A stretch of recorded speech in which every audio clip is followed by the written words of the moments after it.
everything.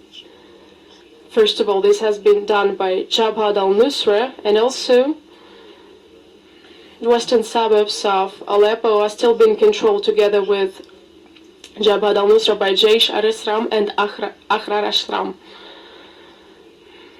The leader of Jaish al-Islam has been eliminated, Alush, made quite clear statements about the ideology of this movement, and I think that modern communication media will allow you to find these statements in the internet. He said that whole Levant should be cleared of dirt, as he said, meaning Alawites directly, who, as he said, are even more disloyal than Christians and Jews, and he said that his brothers are Jabhat al-Nusra fighters who is fighting with against common enemies. So these are the guys who are now around Aleppo, at least on the western part. On the eastern part, with our help, the government forces have already unblocked this city, and according to our data, those who are fleeing this area are fighters who are just trying to escape.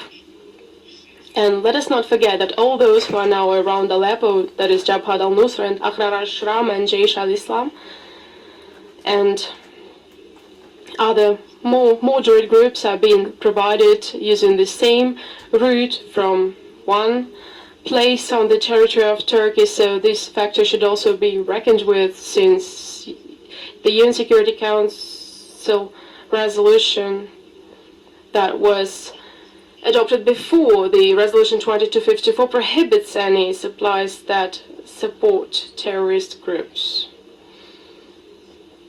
You probably can draw the conclusion that we do not agree on everything with John, and there are differences. And that is why I would like to reiterate that to clarify these issues as well as many other issues, the key thing is to build direct contacts, not only on procedures to avoid incidents, but also on cooperation in Syria between the military, the coalition led by the US, and the military of the Russian Federation, who are working in Syria upon the invitation of the legitimate government. So this is probably what we are going to bear in mind. And let me repeat, I have no doubts that if what we have agreed upon today, and we have agreed upon contacts between military agencies, I'm convinced that practical issues will be dealt with efficiently, because simply saying without any foundation for 5 months that we are doing something wrong and refusing strongly to sit down using maps and look at facts is not an approach. It is propaganda.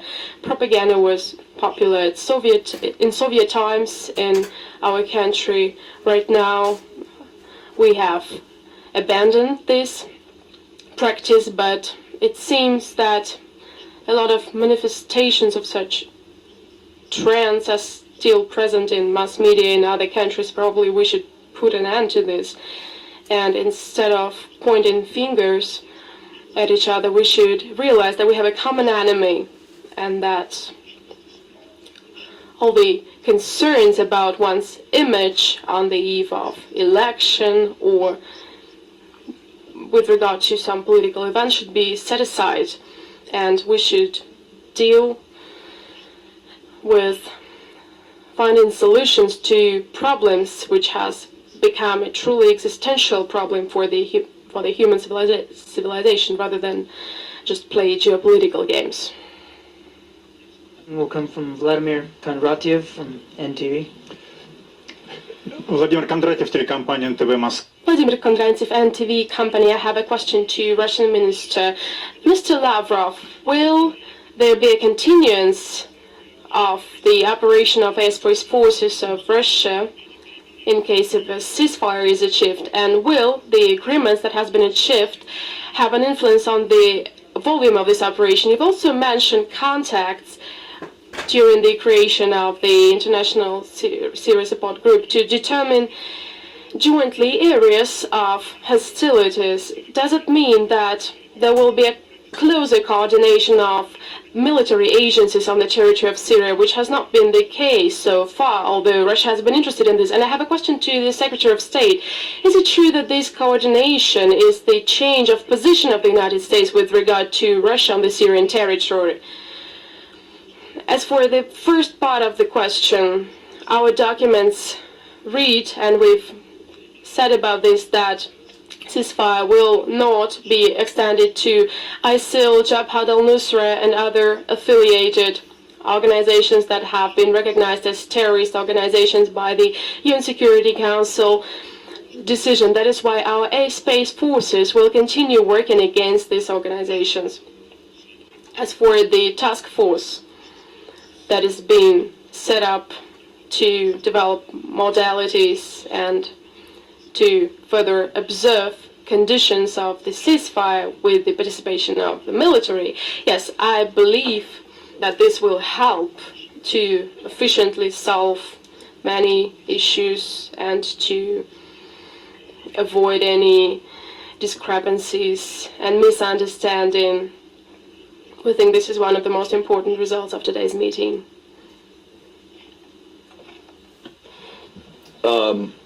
Quite simply, no. There is no change in the American position. The American position has always been that we need a legitimate political process, and we need to make certain that there is a track that is dealing with the resolution of the government transition under the Geneva process, and we need, similarly, a concerted effort to destroy Daesh. The fact of the commitment now to a cessation of hostilities, as well as the full implementation of the UN Security Council Resolution 2254, which means full access for humanitarian assistance, mandates by common sense that if you're going to do that, you've got to be able to talk about the deployment of forces, the presence of people, who can go where, how they get there, and avoid conflict and coordinate, obviously, in ways that are effective for the achievement of the UN Security Council resolution. We believe that the full measure of that will be in what happens over the course of the next week, meeting the goals and succeeding in implementing this political process while simultaneously dealing with the problems of knowing what the various military factions and the various kinetic factions are doing on the ground so that one can be effective and safe. The final question tonight comes from Issam Ikrimawi from BBC Arabic. Mr. Kerry, you spoke about the implementation of you didn't call it ceasefire, but how much commitment have you got from Russia? Because we've seen over the last week or so, or 2 weeks, that the escalation in the air bombardment had led to the humanitarian crisis when you have about 60,000 refugees massing on the border with Turkey. So how much of a commitment has Russia given you that it will de-escalate its part in this conflict? That's the first question. The second part is about how much leverage does the United States have on some of its allies in the region in order to persuade some of these groups who are not considered terrorist organizations by the U.S. to stop their participation in the hostilities?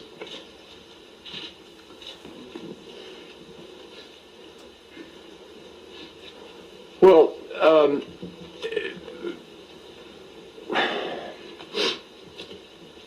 I think really Foreign Minister Lavrov ought to be answering the question about Russia's commitment to the cessation of hostilities. But I can just say that Russia said publicly at the first meeting of the ISSG in Vienna, and at the second meeting, and in New York, that Russia was prepared to implement a ceasefire. And today. And again today. And Iran likewise said that at the first meeting of Vienna and so forth. It was not Russia or Iran who stopped a ceasefire from being adopted at the very beginning. I want to make that very, very clear. And Stefan will agree with that, and our other ISSG members know that. So Russia has articulated a willingness to do this, providing that the other players are ready to enforce the full components of Resolution 2254 and then live by them. Now, that's another part of this mix. So I'm not here to vouch for anybody's word, anybody participating in this. I said a moment ago, this will be measured by what happens on the ground. This will be measured by the steps that people take in the next days. And that's the true measurement, not the words on a piece of paper tonight or this morning, early. And I think everybody would agree with that. So we need to make sure this is fully implemented, and everybody has a responsibility to help do that. All the members of the ISSG committed to try to do that, including Russia, including Iran. Now, you'll be able to measure that as well as we will in the days ahead.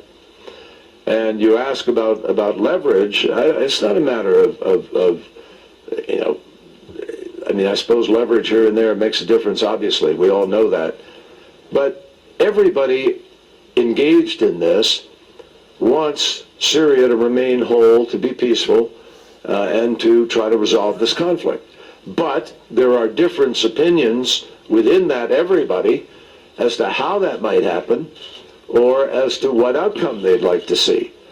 And that's the challenge here. I think the United States has strong relationships within the ISSG. We have been able to come up now with 4 separate communiques in unanimous fashion with Iran, Saudi Arabia, Turkey, Egypt, Qatar, Russia, China, the United States, countries with different beliefs and feelings, all coming to the same logical conclusion, though they have different ideas about how the outcome might unfold at this moment. But the best we can do is continue to work in a collegiate fashion. I don't think it's as much a matter of leverage as it is a matter of common sense about how you end this war and whether one can end this war. As I've said previously, it is my belief and the belief of the majority of the members of this group that there will not be peace in Syria if Assad is determined to stay there and lead the country. That's our belief. Other people have a different point of view. But we don't believe you can make peace because we don't think that certain countries and certain players involved in this will stop fighting until there is a legitimate transition, which is what was decided in 2012. It's now 2016. In 2012, the UN and the countries that came together adopted the fundamental framework of what we're trying to do, which is a transition which allows the people of Syria to decide the future without coercion, without with full participation, and that's what has been adopted in this process. So if everybody honors this process, hopefully there can be a transformation. If they don't, there will be continued war. You want to speak to? Поскольку Джон сказал, что на первый Since John said that it would be better for me to answer the first question, I will just reconfirm what we've already told you. You can read this in the document that was adopted today. To be more exact, that is that ISIL, Jabhat al-Nusra, and other terrorist groups, that have been recognized as such by the UN Security Council do not fit the conditions of ceasefire. That is why, as we, and as far as I understand, the US-led coalition will continue fighting these groups. The most important goal is to make this ceasefire upon agreement between the government and the opposition. It is said directly. It was not, by the way, my initiative or John's initiative. It was the initiative of one delegation, which John mentioned in a different context. It was written down that the ceasefire could not be started immediately. It would start in a week if both the government and opposition elaborate all the necessary measures. Well, yes, probably some influence. We will have to put some influence on Syrian sides, and I hope that all will put this influence both on government and various groups in opposition. But let me repeat that terrorists are beyond the ceasefire.